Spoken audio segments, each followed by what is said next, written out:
Welcome back. It is Unit 4, this time lesson 15, and we have what looks like a two-part kind of lesson. So we're going to use graphs and logarithms to solve problems. I have my trusty calculator at the ready, and here we go. Our warm-up has us using a graph to help estimate. So our big idea is what these logarithmic graphs and exponential graphs look like, and how we can use them to help us make estimates or make predictions about some other values we would use as our inputs.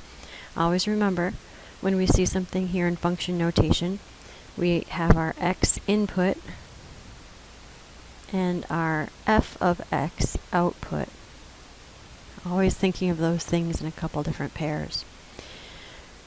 So we have this graph here, and it looks like it is e to the x power. You remember that e was something we've been learning about the last couple lessons. It's approximately equal to 2.718 is how we're going to estimate that value.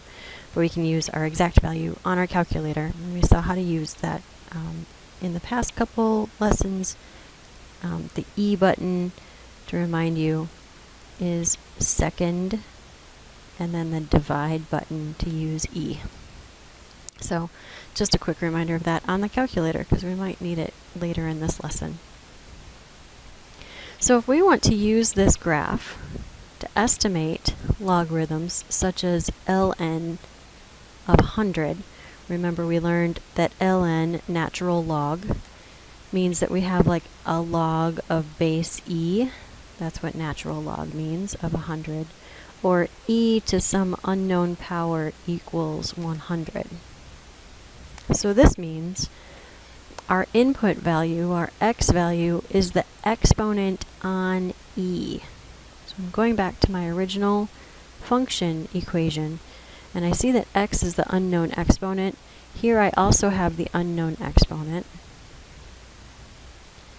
So the full output value is 100. That means I'm going to be looking at the y coordinate here for the 100 value.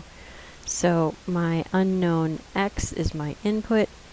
My output is 100 at y. So I'm going to use this graph here, find 100 on the y-axis, follow it over until I hit the graph, and then follow that amount down so I can estimate what I'm looking at. Now I'm obviously between 4 and 5. It looks like I'm a little bit closer to 5. So I might estimate something like, well, it asked me to do the actual estimate here in number 2, to estimate that value. And I'd say it's approximately equal to maybe 4.75 or maybe 4.7. I don't know, I'm not really that super close to 5. I'm close to 4.5, so I'm going to guess somewhere around about here. We're just looking for an estimate, so an estimate's good enough. And so to use the graph, how to estimate it, I'm looking for, I would start with my 100. I would find 100 on the y-axis, or on the vertical axis. Follow it horizontally until I hit the graph.